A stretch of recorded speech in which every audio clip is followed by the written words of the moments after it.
Hello and welcome aboard the Gallant Says podcast, live at YouTube at Paul Gallant, Twitch at Gallant Says, Facebook.com/Paul Gallant Sports, on the gram at Sports Gallant, and on X at Gallant Says. It is Monday night, October 14th, 2024.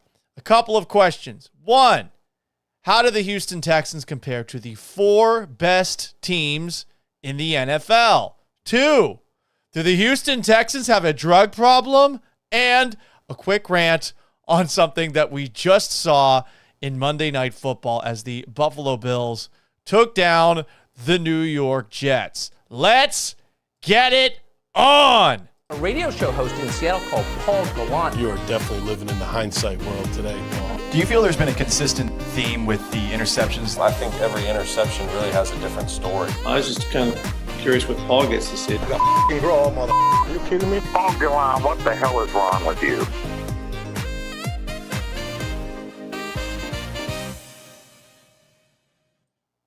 So I just asked a second ago if the Houston Texans have a drug problem. We'll talk about how just after they get Denico Autry back from a PED suspension, they lose Mario Edwards to a substance of abuse suspension. Really sucks. Edwards has been playing well. But while we're talking about drugs, we need to talk about a problem that might be affecting someone close to you. Imagine being addicted to something that's only provided disappointment, and often said disappointment is just steeped in the kind of humiliation you only get if you shit your pants or pee your pants. I can't speak from experience. Has not happened to me, at least to the point where anybody around me knew. There was a close call in 8th grade around a crush of mine. I sharted. It happens. But that's what it's like to be a New York Jets fan. You're addicted to a really shitty drug, like paint thinner or glue. I mean, to stick with that franchise in the way that Jets fans do, they want you to be impressed by their loyalty. And I don't know. I mean, to me, it's kind of similar to Hillary Clinton staying with Bill Clinton. I mean, hasn't Bill fucked everybody? So why do people stick with the New York Jets when they let you down over and over and over again? And while we're talking about the Jets, maybe we need to talk about resident Jets fan number one, Mike Greenberg of ESPN. ESPN feels the need to shove as much Mike Greenberg down our ear holes, throw it in front of our eyes with them open like it's a Clockwork Orange, just pried open with metal prongs. We just get so much Mike Greenberg because apparently it's endearing to be the fan of a god-fucking-awful team and provide your insight, even though you, a person with all this sports knowledge, are obsessed with a just terrible, bad team that has never given you any happiness and never will. See tonight's loss. Look at this ridiculous tweet by Mike Greenberg. Hard to remember the last Jets game that felt like this. Like literally everything is at stake. Tonight will either be the beginning of something or the end of everything. Let's go. I mean, you know what's going to happen. You've seen this before your whole life. You really thought that a team that just fired their head coach in a very reactionary decision, considering the team was 2-3 and the defense was doing well, you thought that things might be better tonight. And there's more from Mike Greenberg. I mean, just look at this sad photo. Look at this sad photo. I mean, the only thing missing here is Sarah McLachlan. In the arms of the angel,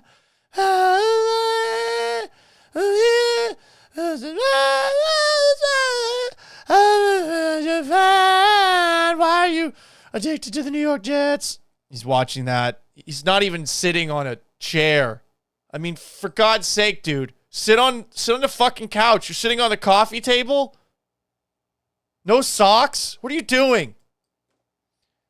So, I don't get it. I don't get the obsession with Mike Greenberg. And as you continue to look through all his tweets tonight, it's exactly what you expect.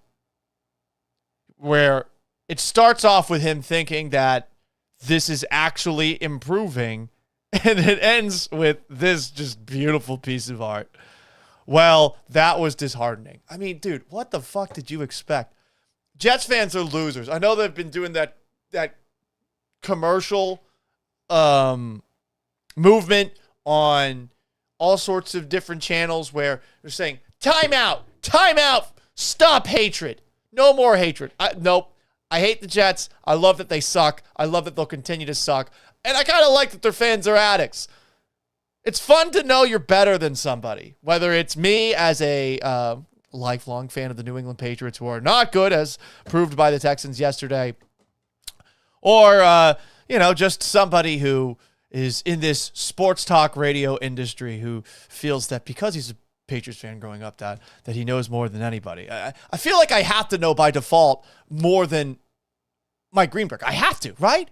I've watched good football firsthand. I've been a fan of good football. I like when teams are good. I like when teams win. That's why I like what the Texans are doing to this point this year. So just wanted to get that off my chest. I love to see the Jets lose. Rubbing my nips to it. I don't care how creepy that sounds, and I don't care if it makes me a bad person. There is no timeout for stopping 8. Fuck that team. And I love watching fans like Jake Asman and Mike Greenberg get all sad. Oh, no, I never saw this coming. You fucking saw it coming. Give up. You have 2 teams in town. What is wrong with you? You have options. The Giants are better this year. Incredibly. They haven't fired their coach yet. They might still, but, I mean, they're better. Oh. And the funny thing is, too, I mean, Jets didn't even play that bad. This was Aaron Rodgers' best game. Still lost 23-20, 2-4 on the year. Okay, that's too much Jets talk, huh? What's going on? Mimi, JAM, Jonathan Rogers hanging out, Brandon Hallam. I am happy with the Texans' 5-1 start. And you should be as well. I know that there are things that they need to clean up, but you are kidding yourself if going into the year you would tell somebody that you'd turn your nose up at a 5-1 record. Sure, there haven't been many convincing wins along the way. And yes, they lost to the Minnesota Vikings rather decisively. A Vikings team that is 5-0. But this has been a good start. Hopefully, by the end of the year, they will continue to improve. They will offensively be able to put together a full 60 minutes. And defensively, some of the lapses that we have seen of late, they can cut down on those. But to go back to something that I have wanted to do until the last couple of weeks, because I feel like Texans fans have been turning their nose up a little bit too much at what they've done this year, which is get off to a 5-1 start, which is really hard to do in this league. I also did say going into the year, we're holding them to a higher standard. A close win over the Jaguars, I don't like it. A close win over the Colts, a close win over the Bears.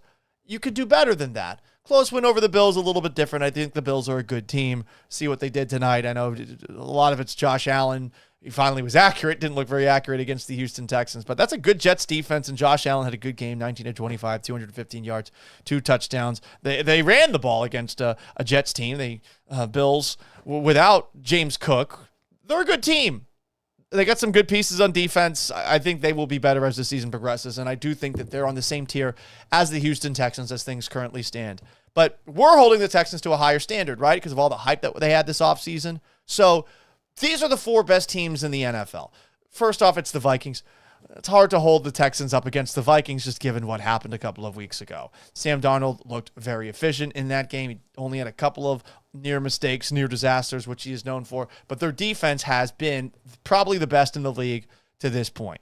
Your defense has not quite been that dominant, though. There have been some very good moments from some of the players on your defense, specifically the most recent game with what you saw from Will Anderson, who had 3 sacks. And also, I've really loved what Azeez Al-Shaair has brought to the table, playing through injuries, playing through illness where he's losing 10 pounds. He has been fantastic, flying around, sticking people, hitting people, as has been Mario Edwards, who's suspended now for 4 games. More on that later. Foley Fatukasi.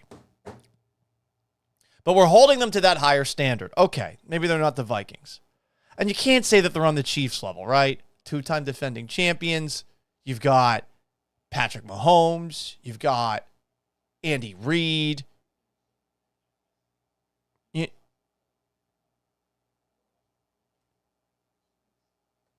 on a second. My podcast just started playing on my Alexa back in the room. Where was I got here? They're the 2-time defending champions, the Chiefs. They got Patrick Mahomes. They got Andy Reid. They got Travis Kelce. They have Chris Jones. They have a really good defense.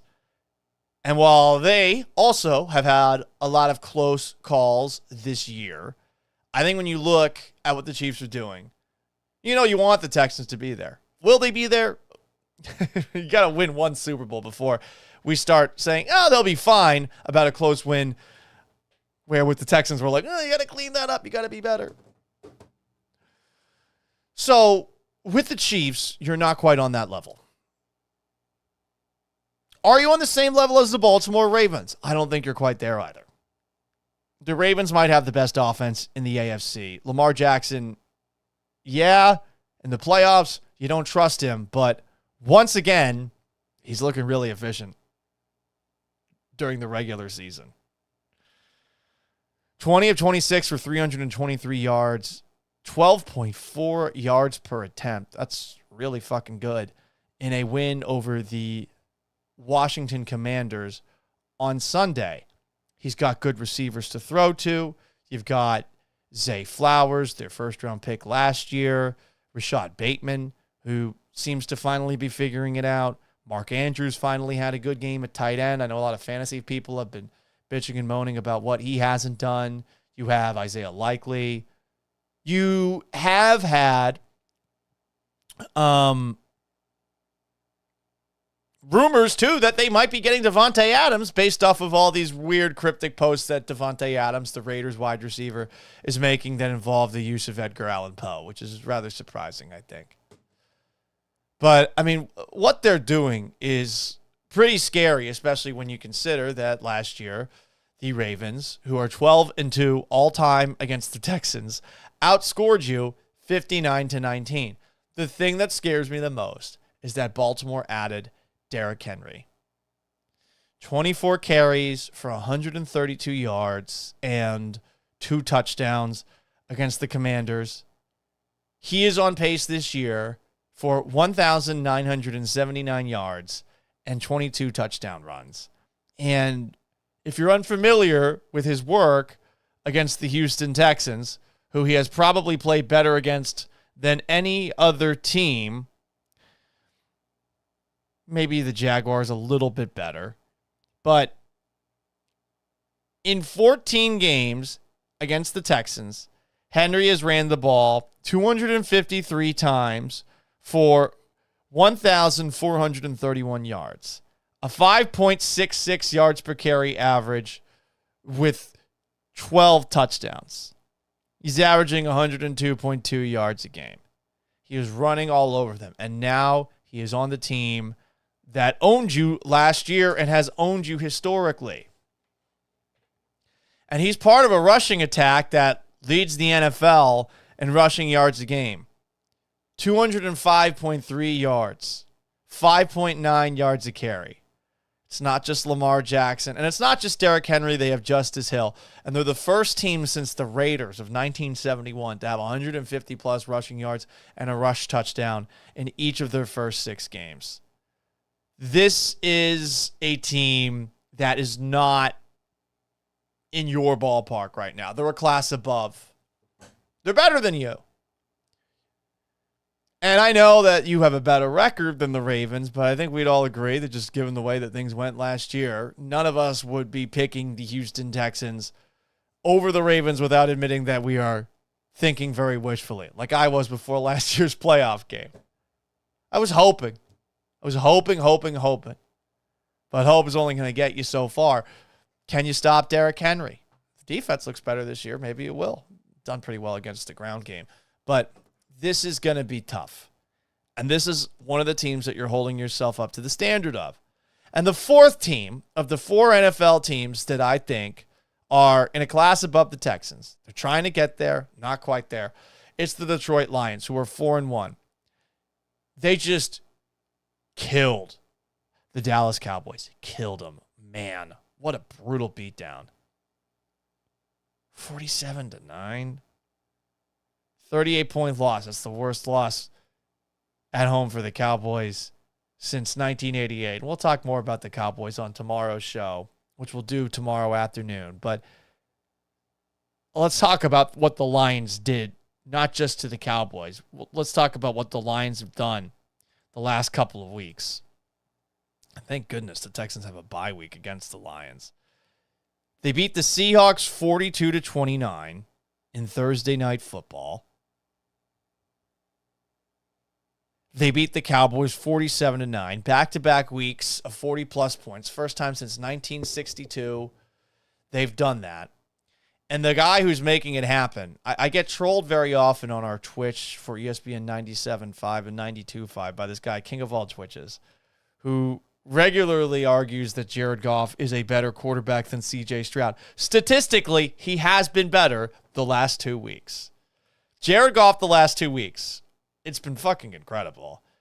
36 of 43 for 601 yards, 5 touchdowns, and 0 interceptions. As close to a perfect passer rating, 155.8, 153.8, as possible.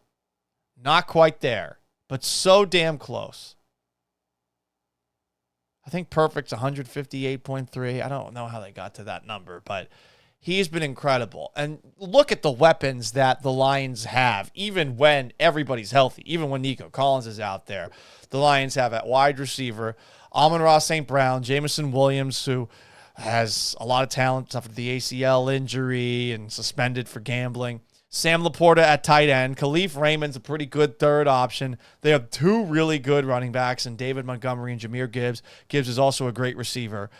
That Lions offense and that Ravens offense are a class above that of the Texans, who just haven't been able to put together a 60-minute effort yet. Can they? I hope so. It seems like, at the very least, with a healthy Joe Mixon and with Dameon Pierce, there is a chance that this team can be more balanced and get better on offense. But they are rather one-dimensional right now. Baltimore, Detroit are not. And Kansas City's making things happen despite a lot of injuries. And the Vikings, I feel like things are going to come back to earth for their offense, especially Sam Darnold, but that defense has them at the top. That's the measuring stick for the Houston Texans. Those 4 teams. And they lost their first test against those teams. Their next test, you take a look at the next couple of weeks for the Texans. At the Packers on Sunday. I think the Packers are in the same weight class as you. Sort of like the Bills are in the same weight class as you. But the Indianapolis Colts, after that, okay, 3-3. They're making this happen with Joe Flacco. Shane Steichen's a really good coach. At the Jets on Halloween. Jets look like a tougher out based off of what they did against the Bills tonight, but let's see how long that mojo lasts, that adrenaline lasts after firing your coach. Then the Texans have a bye week. Check that. They don't have a bye week. They just have a long week before they play the Detroit Lions. So a Thursday game and then 10 days before they play the Lions. Sunday Night Football at NRG Stadium. And then after that, they play at Dallas, Tennessee, and Jacksonville. Those are looking like some gimmies right there. But that game against the Lions, November 10th, and this upcoming game against the Packers on Sunday, the toughest 2 games of the middle stretch of your schedule. And I would say, even with the way Dallas is looking right now, none of those games are a lock. So it's good that you're 5-1, but you got a ways to go before people are going to be talking about you like they talk about the Lions, the Ravens, the Chiefs, and the Vikings. Let's read some comments here on YouTube.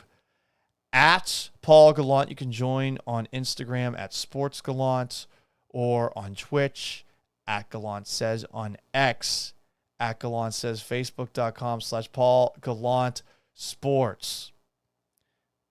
Jonathan Rogers says, I'm worried about the injuries racking up. What's up with Tunsil and his ankle?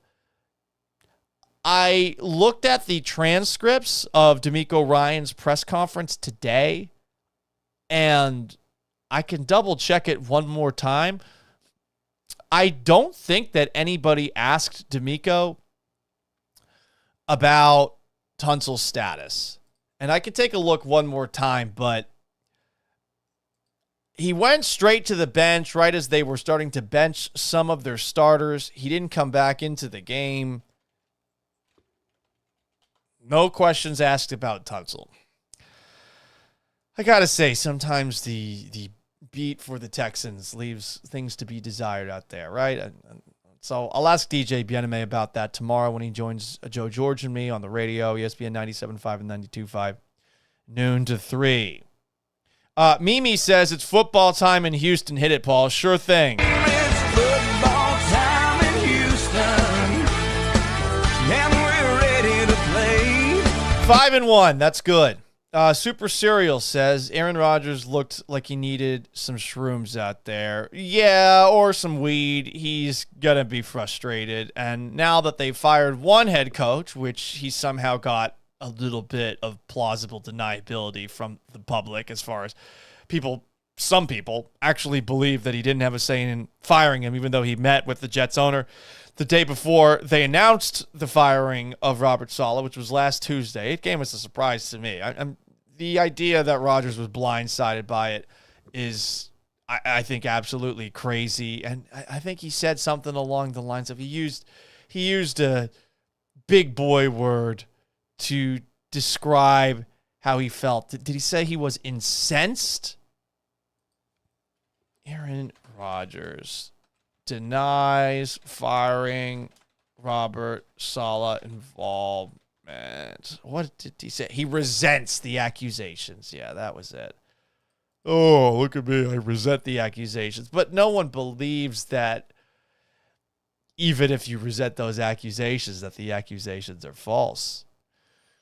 Pablo Rivera asks the question, what do you think the Texans' record will be at the end of the year? Predicted going into the year, I predicted that they would go 11-6 and make it to the AFC Championship game, but predictions, I think they're dumb to make at any point. You know, anyone can make them.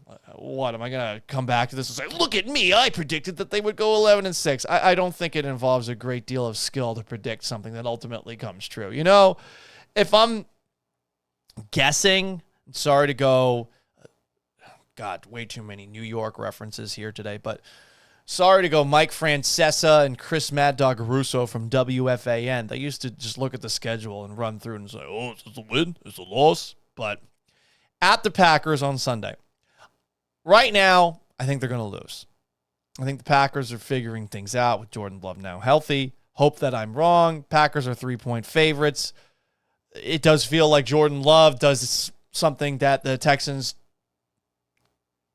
really struggled to stop, which is the deep ball. Love chucks it. He's a gunslinger. At least the Texans got some takeaways this past week, but are those takeaways going to continue? Overthrown ball that Kalen Bullock caught, or Eric Murray getting a David Tyree-esque helmet catch off of a deflected pass. So I think they'll lose to Green Bay. I think they beat the Colts at home. At the Jets Thursday, I think they'll win that game. Sunday Night Football against the Lions, I think they'll lose. Monday at the Cowboys, that is really a toss-up. The Cowboys have been so bad at home this year. Can that really last all season long? I think they'll beat the Cowboys. I think they'll beat the Titans. At Jacksonville, we'll see. I wonder if Doug Peterson gets fired by then, right after Thanksgiving. They have the Week 14 bye week. Sunday the 15th against the Dolphins. Is Tua back? If Tua's back, it's a toss-up. If he's not, Texans win that one. At the Chiefs, I think they lose. Home against the Ravens on Christmas, I also think they lose. Look, that's just a lot of games in a row. From the 15th to the 25th, 3 games, 10 days, not fair. At the Titans to end the year, it really depends on their seeding. So, looking at it right now, I think I'm seeing 4 more losses the rest of the way, which means 12-5. Still impressive. Does give them a shot at getting the 1 seed. That one dude, 2020, on the gram at Sports Gallant says Texans go 12-5 this year.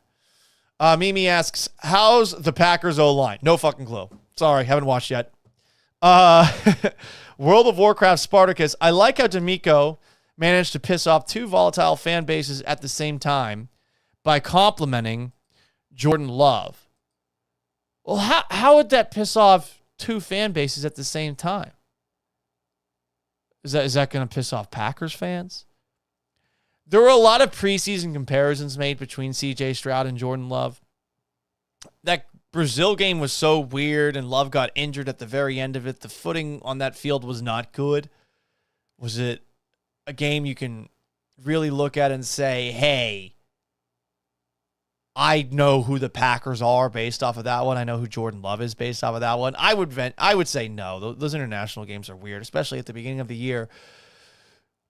But I think this is going to be a really interesting game because a lot of people have both of these guys knocking on the door of the top quarterbacks in the game club. I think for me, I look at C.J. Stroud, what I've seen thus far just on film. I feel like he's a top 5 guy, but that is certainly a subjective conversation. World of Warcraft Spartacus said that Denico said Love is the best quarterback they were going to face so far. So it pissed off Bills fans and Vikings fans. Interesting. Haven't seen that. Look, the Vikings fans, they know Sam Darnold isn't all that. They know it. Right? Kirk Cousins is better. They know that. But I could understand how Bills fans would be pissed off about this shade at Josh Allen. But, I mean, did you see Josh Allen in that game? What was he, 9 of 30? So what are they getting mad about? He stunk.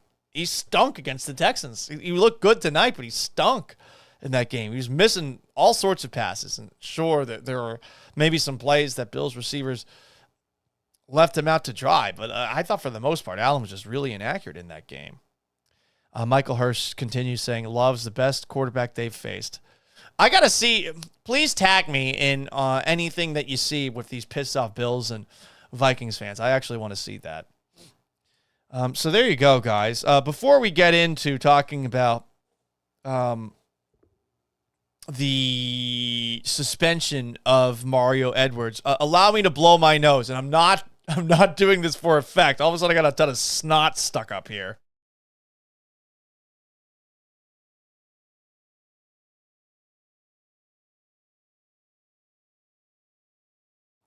No, that was not cocaine. Although I think I just got a boogie all over my nose. Gross. I would never do that. I don't know what Mario Edwards got suspended for, by the way, and I'm not making any suggestions, but he is being suspended 4 games for violating the NFL's substance of abuse policy, which sucks because Denico Autry, who was suspended for the first 6 games of the year for violating the NFL's PED drug policy, just got brought back to the roster. And Edwards has been really good this year. I think that he's been a nuisance against other teams' running attacks. I think he's shown that he can hit. And he's clearly been a help in the pass rush side of things too. He has been a really pleasant surprise. I think a lot of us, I know I did, thought the Texans didn't do enough at defensive tackle going into the year. And here they are actually getting some really good contributions from both Mario Edwards and Foley Fatukasi, with Denico Autry, who we think can play defensive end and we think can play defensive tackle, both getting suspended. Now, what the hell happened that got Mario Edwards suspended? 4 games again for violating the NFL's substance of abuse policy. Did you know that you actually can read the NFL's substance of abuse policy? They got a PDF file online. I found it. And this PDF is 46 pages. I skimmed through it really quickly, and here are what I think are the most interesting details here. First off, and I mean, look how much you have to read here. If you play in the NFL, I can understand how you might not read this, but we'll get to the important stuff in just a moment. Here we go. Testing for substances of abuse. All testing for substances of abuse of players is to be conducted under the direction of the medical advisor pursuant to this intervention program.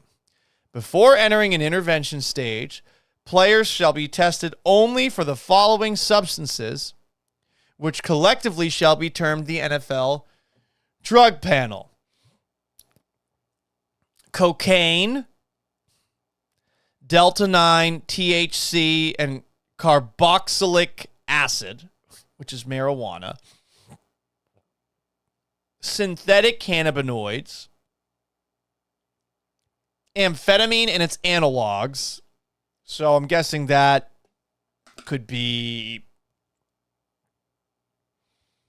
things ranging from meth to Adderall. Some would argue they're the same thing. Opiates like morphine and codeine. R.I.P. DJ Screw. Opioids. Hydrocodone. I never had to know. Is it hydrocodone? Oxycontin. Is it hydrocontin? I don't know. The spelling of oxycontin and pronunciation of hydrocodone, I think they're spelled the same practically with the last thing. I don't know. Whatever.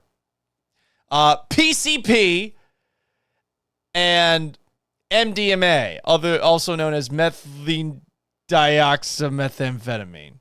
Maybe that's also the Adderall thing. So these are the things that they test for. Whatever Mario Edwards is suspended for, it's one of those things. World of Warcraft Spartacus asks, I wonder if Edwards used Laramie Tunsil's pot mask. No idea, but I'm not going to lie. That is something that I would like to try. For the science, of course. Just for science purposes. So it's coke, weed, synthetic weed, amphetamine, opiates, opioids, PCP, or MDMA, or I guess alcohol. When did this take place? So,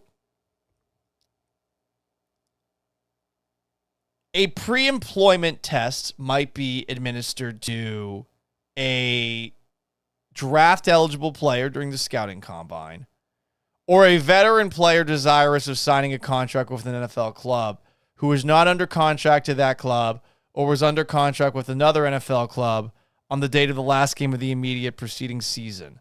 So I'm assuming that this drug test took place whenever Mario Edwards signed with the team and it took a really long time, or, and I never saw this, but maybe because of his good play, he got one of those random NFL drug tests that we sometimes see players get after having a good game. And this is something that was in his system. Kind of sucks that that's something that could potentially happen to you. You get popped. I figured they would only test for PEDs, not for substances of abuse, but maybe they test everything. once you do test positive, you, I think, get put into stage 1. You're in stage 1 if you're a first-time offender for 60 days.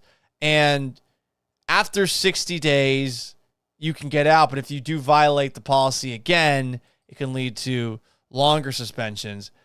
Absent aggravating circumstances, discipline for a first offense will be a suspension without pay for up to 4 regular and or postseason games. If the commissioner thinks there's aggravating circumstances like felonious conduct or serious injury or death of third parties, or if the player has had prior drug and alcohol-related misconduct, increased discipline may be imposed. The second suspension is at least 6 up to 10 games. Treatment history may be considered to determine the appropriate level of discipline. So now you know the NFL's substance of abuse drug policy, and that's going to keep the Texans without Mario Edwards for the next 4 games, which stinks because over these next 4 games, the Texans are playing, I would say, 4 capable teams, all of whom can run the ball. Jordan Love, sure, under center for the Packers, but they have Josh Jacobs, who I think is a very tough runner. Like to have a defensive tackle like him up the middle. We'll see if Jonathan Taylor's back for the Colts October 27th, but we've seen him run all over the Texans before. Maybe not week 1, but Mario Edwards was playing for the Texans week 1. Breece Hall had a pretty good game tonight for the Jets. So Thursday Night Football, and the Jets have been talking about how they want to run the football more. And the Lions have David Montgomery and Jahmyr Gibbs. That's a rough stretch to be missing Mario Edwards for.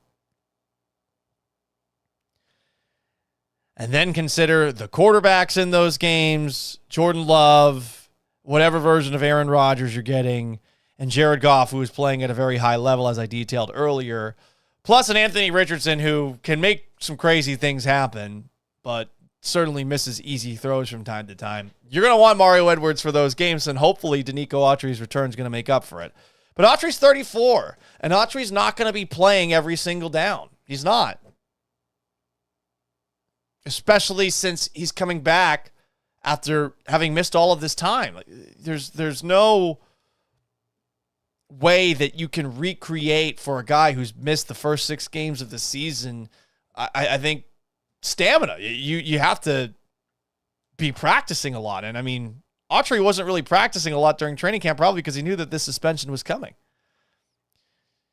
And he's 34, so okay. Eventually, you would think he'll be fine. But I think there's going to be a ramp-up period with Denico Autry. So I wouldn't be expecting so much in his first game back. Maybe it's going to take him a couple of the get his feet back underneath him. What other comments do we have? Sir Veza says, baseball, Paul. Fuck baseball. I don't care if the Astros aren't playing. I really don't. Who won tonight? I'm guessing the Yankees did. Let's see. I'll look at the score. I watched none of the games. The Mets tied up the series against the Dodgers 7-3. I like that. And the Yankees took a 1-0 series lead, 5-2. In, I believe, what was the first time in 2,900 days that an ALCS game was played without the Houston Astros, going all the way back to 2016. God, that's a depressing thing to think about. Thanks for bringing that up, Sir Veza on X. Toro McJohnson says, no fun league going after Edwards. Yeah, I'm a bit of a libertarian when it comes to drug consumption. It's a risk that if you want to pay for it, you should be allowed to take. Obviously, I think selling to kids is wrong. But if it's a transaction between 2 consenting adults, should we really be able to step in and stop it? Questions, perhaps, for smarter people than me. Enrique Gonzalez asks, I wonder if Paul has ever failed a drug test. Get this. I don't think I've ever taken one. I've definitely peed in a cup for a physical, but huge perk of radio, they never drug test you. Even when I was working for a company that was owned by the Church of Latter-day Saints. Now, I will say, it's been a while since I've done anything. I haven't even smoked weed in a really long time. And I haven't been to a festival recently either. So I've been pretty clean for a while. But I've never taken a drug test for work. It's a perk of radio. Because back in the day, everyone in this industry was on all of the drugs. Brandon Hallam says, this is not true, by the way. Rumor is Mario Edwards tried mushrooms after he heard he would double in size. Then he left the facility to go rescue a princess. Calm down. You're playing too much fucking Super Mario. Calm down. Tormac Johnson says, Browns losses pair well with Texans wins. Yeah. What's happening with the Browns is something else. I can't believe that after saying Deshaun Watson's the starter on Sunday, that Kevin Stefanski said Deshaun Watson's the starter today. And on tomorrow's show, which hopefully will kick off at 4 p.m. Central Time, on tomorrow's show, we're going to go through the biggest underachievers in the NFL this year. Because I know a lot of Texans fans who believed all of the hype that they heard have been underwhelmed by this team. That don't impress me much. There's been a lot of that. And look, I understand it, but at the same time, they're 5-1, and they finally won a game by 20 points. So maybe if they're not on the same level as the teams that I just laid out in great detail, the Chiefs going for a three-peat, the Vikings, who smoked them and are still undefeated, the Ravens, who have won their last 4, 12-2 against the Texans all time, outscored them 59-19 last year with an offense that is humming, and now an offense involving Derrick Henry, a Texans killer. The Lions, who have been getting incredible play out of Jared Goff the last 2 games, but also just have so many weapons on offense. We'll see if they're able to withstand the loss of Aiden Hutchinson, who might be back for a theoretical Super Bowl. They're not on those teams' levels. They're working to get on those teams' levels. But they are doing so much better than a lot of other teams that had a lot of hype and are underachieving. So we'll go through all of those tomorrow. If you haven't already, please, especially on YouTube, like this video and subscribe. Every single subscription matters. I want to make this a daily thing. Your support helps so much. So I actually have someone to talk to while I'm doing this thing. You can also join if you are a Twitcher on Twitch, @Gallant Says, on Twitter, @Gallant Says, on Instagram, @SportsGallant. I also have a personal account, @Gallant Says, or on Facebook, facebook.com/Paul Gallant Sports. If you ever have a question or you want me to answer something, we might do Ask Me Anything at some point. If we actually get enough contributions, you can send me an email to gallantsays@gmail.com or tweet me @GallantSays. You can also DM me on Instagram @SportsGallant. You can try it on Facebook. I probably will never check it. We do have to talk about a fan, an Astros fan, that challenged me to mutual combat at some point this week. I will tell you that whole story, so make sure you stay tuned for that. Still trying to figure out the best time to do these live. 4 p.m. Central Time might be the best time to do it on weekdays. I'm working on doing this regularly, and I apologize for not doing it more. It's also available after the fact wherever you get your podcasts, on Apple and Spotify and SoundCloud. Appreciate y'all tuning in to me tonight. So long, farewell. Have yourselves a wonderful rest of your Monday, only 30 minutes, and a great Tuesday. You can hear me with Joe George on ESPN 97.5 and 92.5 from noon to 3 Central Time, and we'll be back at it again live here at 4